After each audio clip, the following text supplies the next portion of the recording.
इस वीडियो में हम बात करेंगे ड्रग एंड कॉस्मेटिक एक्ट के लॉन्ग क्वेश्चंस के बारे में जो आपके एग्जाम में ज़्यादातर पूछे गए हैं और इनका ज़्यादा चांस है कि ये आ जाए। तो पिछले वीडियो में हमने डीटीएबी की कॉन्स्टिट्यूशन और फंक्शन के बारे में जान लिया था और ड्रग इंस्पेक्टर के क्वालिफिकेशन, पावर्स एंड ड्यूटीज के बारे में पढ़ लिया था।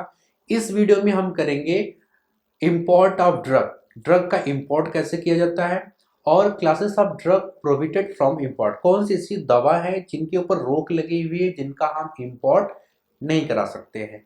और उसके बाद है obtaining written licence, written licence को कैसे लिया जाता है, कैसे अप्लाई किया जाता है। और उसके बाद offences and penalties under the sale of drugs, जो ड्रग हम सेल करते हैं उस पे कौन कौन से ऑफेंसेस होते हैं और उस ऑफेंसेस का क्या पेनल्टीज है। ठीक है, तो ये तीनों क्वेश्चन को हम इस वीडियो में सॉल्व करेंगे। बाकी ये क्वेश्चंस आपके नेक्स्ट वीडियो में चलेंगे। तो देखिए आपका तीसरा question, import of drug and classes of drug prohibited from import. तो इंपोर्ट ऑफ ड्रग पहले से पूछा, detail about import of drug कि इंपोर्ट ऑफ ड्रग क्या होता है। तो आप इसमें हेडिंग करेंगे इंपोर्ट ऑफ ड्रग। इसमें आप 2-3 लाइन लिखेंगे कि इंपोर्ट ऑफ ड्रग क्या होता है, कि जो बाहर से कंट्री वो हमारी कंट्री में कुछ चीज़ें, जो सामान ड्रग्स एंड कॉस्मेटिक जो सप्लाई करते हैं उन्हें हम बोलते हैं इंपोर्ट ऑफ ड्रग। और ये जो प्रोसेस है, इस प्रोसेस को ड्रग एंड कॉस्मेटिक एक्ट के द्वारा देखा जाता है और इस पे पूरा सेंट्रल गवर्नमेंट खुद से पूरा लाइसेंसिंग अथॉरिटी, एनालिसिस, सारा काम जो आपका सेंट्रल गवर्नमेंट है वो कराता है, लेकिन रेगुलेट होता है ड्रग एंड कॉस्मेटिक एक्ट के अंदर। देखिए इसमें प्रोसेस क्या होता है, जो कोई भी आपके इंपोर्टर रहेंगे, जहाँ से जो आपका ड्रग एंड कॉस्मेटिक है जो सेल किया जा रहा है, जिसको इंपोर्ट किया जा रहा है बाहर से, तो उनके पास 3 चीज़ें होनी चाहिए। फिल फॉर्म 40, जो फॉर्म 40 है उसको फिल करेंगे और जो वहाँ से यहाँ भेजा जाएगा। तो यहाँ पे जो आपके इंडिया में जो लीगल, एथोराइज, वैलिड, जिनके पास होलसेल का लाइसेंस हो, वो यहाँ पे वो उनका इनके पास होना चाहिए। और $1000, कोई भी एक दवा के लिए $1000 इनके पास उसका फीस है, वो रहना चाहिए कोई भी एक दवा के लिए। अगर वो 2 करना चाहते हैं तो फिर 1000 लगेगा, फिर 2000 हो गया। तो ये तीनों चीज़ होना चाहिए उनके पास कि फॉर्म फिलअप होना चाहिए 40, और जो भी इंडिया में जहाँ भेजना चाहते हैं वहाँ के लीगल, एथोराइज, वैलिड, जिनके पास लाइसेंस है, वो होलसेल के पास इनका एड्रेस रहना चाहिए, उनका उसमें नाम फिलअप होना चाहिए और एक दवा के लिए 1000 उसमें फीस होनी चाहिए। और ये जो फीस होती है वो सेंट्रल गवर्नमेंट के ही अकाउंट में जाता है। तो ये तीनों चीज़ ये करके लाइसेंसिंग अथॉरिटी के पास सेंड करेंगे। फिर वहाँ से लाइसेंसिंग अथॉरिटी जो भी उनका ड्रग्स है या सैंपल है, उस सैंपल को टेस्ट करेगा।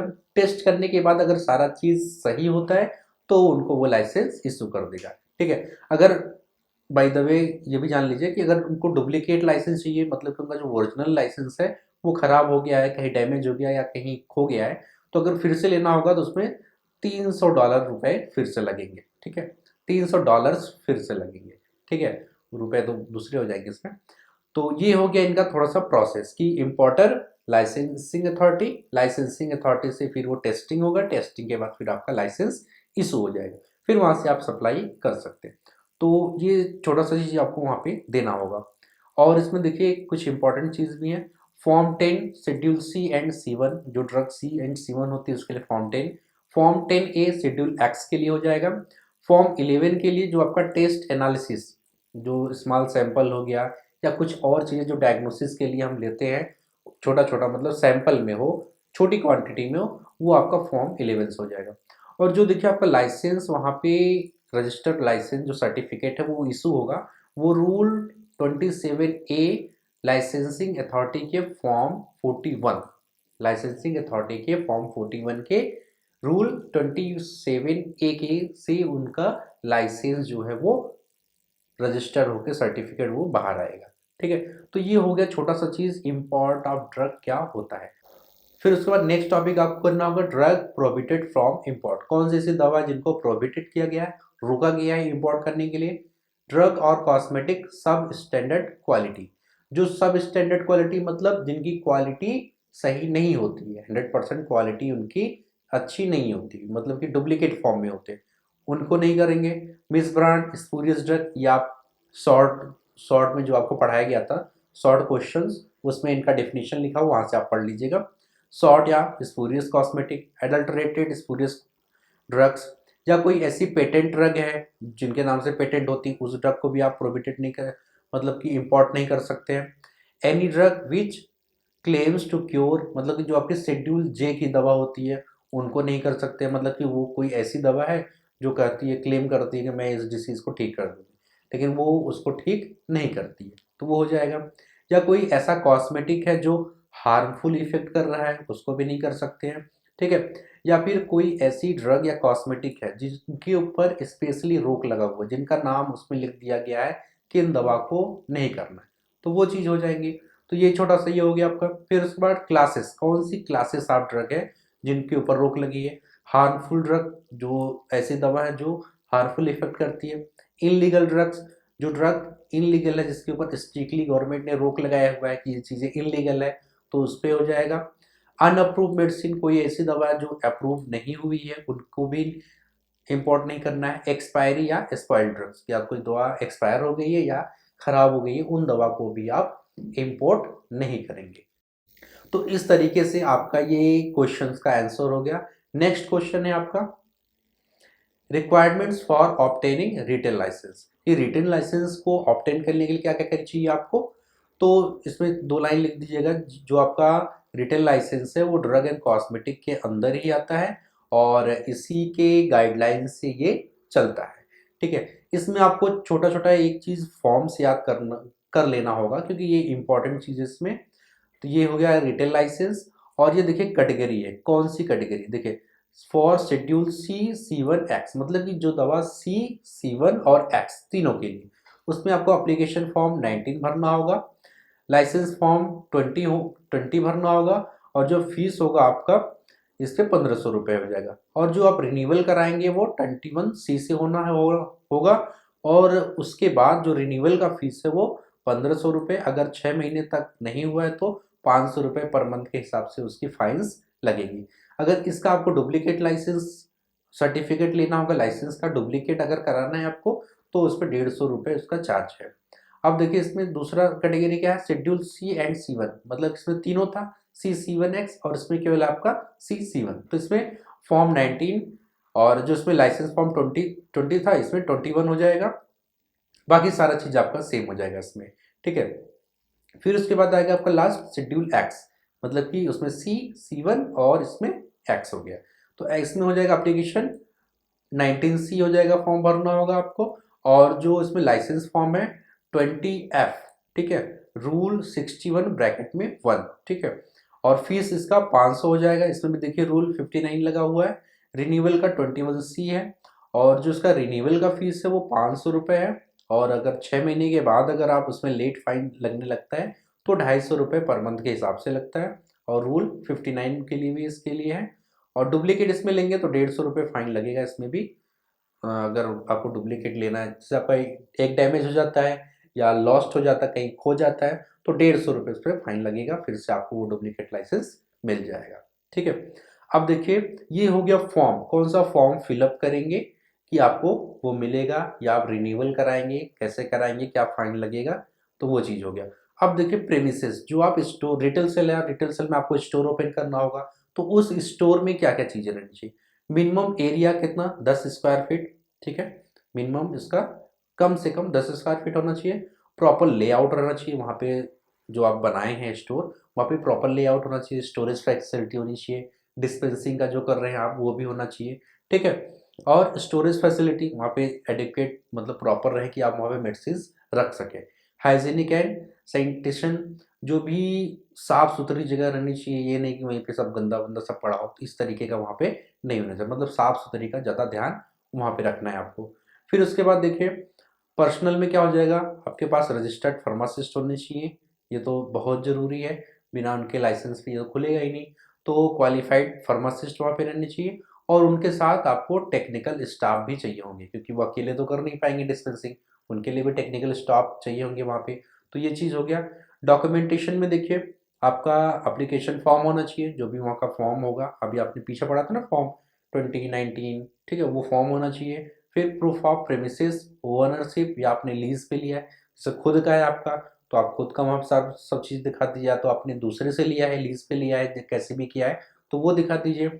साइट प्लान एंड की प्लान ऑफ द प्रीमिसेस, ठीक है, जो डायग्राम बनाते हैं ना, ब्लूप्रिंट, वो आपके पास रहना चाहिए। फिर एजुकेशन क्वालिफिकेशन रजिस्टर्ड फार्मासिस्ट, जो वहाँ का फार्मासिस्ट है या टेक्निकल स्टाफ है उसका क्वालिफिकेशन और रजिस्ट्रेशन सर्टिफिकेट होना चाहिए।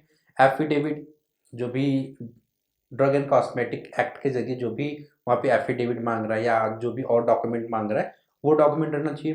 प्रूफ ऑफ फीस पेमेंट, जो भी यहाँ पे आपने लाइसेंस का फीस पेमेंट है वो फीस पेमेंट आपको देना होगा। और एडिशनल डॉक्यूमेंट स्पेसिफिक में भी required basic on state and type of drugs cosmetic, मतलब कि जो भी जिस भी स्टेट में हैं आप, जैसे वहाँ के जिन लोगों से अगर आपको डीआई हो गए या जिस जगह पे आप खोल रहे हैं वहाँ से कोई स्पेशल टाइप का अगर आपको वहाँ से कोई लाइसेंस लेने के लिए उस जगह के लिए अप्रूवल लेना होगा तो वो लेना होगा। और उसके साथ जो ड्रग एंड कॉस्मेटिक में जो भी स्पेसिफिक मांगा होगा उस चीज़ को आपको देना पड़ेगा। ये तो आपके जो आप इसमें पढ़ रहे हैं वो आपके मेजर हैं, वो आपको ज़रूरी चाहिए ही चाहिए। इसके अलावा और भी कुछ हो सकते हैं, ठीक है। प्रोसीजर क्या होगा देखिए इसमें, प्रोसीजर में देखिए सबमिट, जो भी आपने फीस ले लिया है डॉक्यूमेंट्स ले लिया वो सारा चीज़ सबमिट करेंगे किसके पास, जो भी आपके स्टेट में ड्रग कंट्रोल डिपार्टमेंट है वहाँ पे इस चीज़ को आप सबमिट करेंगे, मतलब कि डीआई के पास, ठीक है। फिर वहाँ से जो लाइसेंसिंग अथॉरिटी है वो आएगा आपके यहाँ इंस्पेक्ट करने। वहाँ से जो लाइसेंसिंग अथॉरिटी वहाँ से आएंगे आपके यहाँ इंस्पेक्ट करने की वहाँ पे चीज़ें सब कुछ सही है कि नहीं। अगर सारी चीज़ें वहाँ पे सही मिलती हैं तो वो लाइसेंस को इशू कर देंगे, ठीक है। फिर वो उनकी एक गाइडलाइंस होती है, उस गाइडलाइंस पे आपको उसको रिन्यू कराना होता है। तो ये हो गया प्रोसीजर रिटेल सेल के लिए। कुछ एडिशनल चीज़ें भी होती हैं, जैसे कि आपको आपको अप्रूवल मिल गया है, लाइसेंस मिल गया है, तो वहाँ पे आपको maintain proper records of drug and cosmetic, जो भी आपने ड्रग एंड कॉस्मेटिक को सेल कर रहे हैं, खरीद रहे हैं, ठीक है, स्टोर कर रहे हैं, उन सब का प्रॉपर रिकॉर्ड्स को आपको मेंटेन करना होगा। Display the licence prominently in the shop, जो भी आपका लाइसेंस लगा हुआ है उसको आप अपने स्टोर के सामने लगाए रहेंगे क्योंकि आपका जो स्टोर है वो वैलिड है, रजिस्टर्ड है, ठीक है। Follow good dispensing practice, good storage practice, ठीक है। जो भी आप दवा को डिस्पेंस कर रहे हैं उसको अच्छी तरीके से करें, जो भी इथिक्स है गाइडलाइंस है उस गाइडलाइन के अनुसार अच्छी तरीके से काम करें और अच्छी तरीके से ड्रग को स्टोर करें। फिर लास्ट आपका be aware and compile with any state specific regulation और एडिशनल रिक्वायरमेंट्स, ठीक है। या फिर जो भी अलग अलग स्टेट का रूल्स रेगुलेशन है उस रूल्स रेगुलेशन को भी फॉलो करते रहे। तो ये एडिशनल पॉइंट्स हो गया, अगर आप चाहें तो लिख सकते हैं, नहीं तो कोई बात नहीं, जो क्योंकि जो आपका प्रोसीजर था वो प्रोसीजर आपने वहां पे दे दिया है। नेक्स्ट क्वेश्चन है आपका write offence and penalties under the sale of drugs, drug की जो सेलिंग होती है उसमें कौन कौन सी ऑफेंसेस है और पेनल्टीज है, ठीक है। तो इसमें भी आप सेम चीज जो ऊपर दो दो लाइन लिखते हैं कि ड्रग एंड कॉस्मेटिक एक्ट 1940 के अंदर ही ड्रग की सेलिंग्स का पूरा रूल्स रेगुलेशन बना हुआ होता है, जिसके द्वारा वो पब्लिक के हेल्थ को सेफ्टी इफिकेसी, जो भी ड्रग की इफिकेसी वो प्रोवाइड कराता है, मतलब कि जो पब्लिक है उसके हेल्थ को वो सेव कर सके और अगर इलीगल ड्रग्स की सप्लाई हो रही है तो उसको भी वो रोक सके। तो ये चीज़ दो लाइन आप लिख लीजिएगा। ऑफेंसेस में देख लीजिए कौन कौन सा है, जिसमें देखिए पहला है आपका एडल्ट्रेटेड ड्रग, जो एडल्ट्रेटेड ड्रग होती हैं उनका सेल नहीं हो सकता, अगर कोई करता है तो उसके ऊपर ऑफेंसेस लग जाएगा। या कोई स्पूरियस ड्रग हो गई या मिस ब्रांड ड्रग हो गई, इसको तो आप अच्छे तरीके से याद कर लीजिए, एडल्टरेटेड ड्रग, स्पूरियस ड्रग और मिस ब्रांड ड्रग। ये आपका सेलिंग में भी आ जाएगा, इम्पोर्ट में भी आ जाएगा, मैन्युफैक्चरिंग में भी आ जाएगा और लेबलिंग में भी आ जाएगा। इन सब के ऊपर रोक लगी हुई है। और इसके साथ साथ एक पेटेंट पेटेंट ड्रग जो है, ठीक है, वो जिनका पेटेंट होता है उसी पे करेंगे। बाकी ये जो तीनों क्लास ऑफ ड्रग हैं इनको आप तीनों में लिख सकते हैं। तो ये तीन चीज हो गया। फिर sale of drug without valid licence, जो भी वैलिड लाइसेंस अगर आपके पास नहीं है तो उस ड्रग को आप सेल नहीं कर सकते हैं। सेल ऑफ प्रोहिबिटेड ड्रग, कुछ ऐसे ड्रग जैसे आपने भी पीछे ही पढ़ा है कि वो ड्रग प्रोहिबिटेड रहती हैं, उनका हम इंपोर्ट नहीं करा सकते, आपने इंपोर्ट में पढ़ा है, तो वही चीज़ें दवा है उनको आप सेल भी नहीं कर सकते हैं। फिर फेलियर टू मेंटेन रिकॉर्ड्स, अगर आप रिकॉर्ड्स नहीं मेंटेन कर रहे हैं उस केस में भी आपके ऊपर ऑफेंसेस लग जाएगा। ऑब्स्ट्रक्शन ऑफ इंस्पेक्शन, अगर कोई आपके यहाँ पे इंस्पेक्शन करने आए हैं, आप कुछ चीज़ें छुपा के रख रहे हैं, आप उनको कुछ सही से बता नहीं रही हैं, जो भी वो सैंपल ले रहे हैं या रिकॉर्ड्स मेंटेन कर जो मेंटेन है आपका उसको चेक कर रहे हैं, कुछ भी वो इंस्पेक्टर कर रहे हैं आप नहीं करने दे रहे हैं, छुपा रहे हैं या कुछ बहाना कर रहे हैं, उल्टा सीधा कर रहे हैं, ठीक है, तो उस केस में भी आपके ऊपर ऑफेंसेस लग जाएगा, ठीक है, उस केस में भी आपको पेनल्टीज, आपके ऊपर चार्जेस लग सकते हैं। फिर आपको पेनल्टीज, पेनल्टीज इसमें क्या क्या होगा, ऑफेंसेस वेरी, मतलब कि मेन पॉइंट इसमें है कि जिस तरीके का आपका ऑफेंसेस रहेगा, मतलब कि अगर माइनर रहेगा तो कम लगेगा, मेजर रहेगा तो ज़्यादा लगेगा, जितनी ज़्यादा आप वहाँ पे ऑफेंसेस रहेगा, जितना ज़्यादा आप गलत काम किए रहेंगे उतना आपके ऊपर चार्जेस लगेगा, जितना कम किए रहेंगे उतना कम लगेगा। तो इसमें देखिए फाइन्स जो है अमाउंट जो है वो बहुत ज़्यादा जाते जाते लाख रुपए तक जाता है, लाख रुपए तक, जो भी सीरियस केस होगा तब, नहीं तो उसके नीचे ही रहता है। इसमें देखिए जेल हो सकती है, ठीक है, फ्रॉम मंथ्स टू ईयर, ठीक है, अगर कम रहेगा तो मंथ्स में होगा, नहीं तो फिर वो ईयर्स में चला जाएगा। सीज ऑफ ड्रग्स, जो भी ड्रग है अगर गलत पाएंगे, स्टोर आपका गलत तरीके से पाया जाए तो उसको सीज कर दिया जाएगा। और लास्ट आपका कैंसिलेशन ऑफ लाइसेंस, अगर बहुत ही ज़्यादा रेयर केस है, बहुत ही सीरियस केस है, उस केस में लाइसेंस को वहाँ पे कैंसिल कर दिया जाएगा, ठीक है।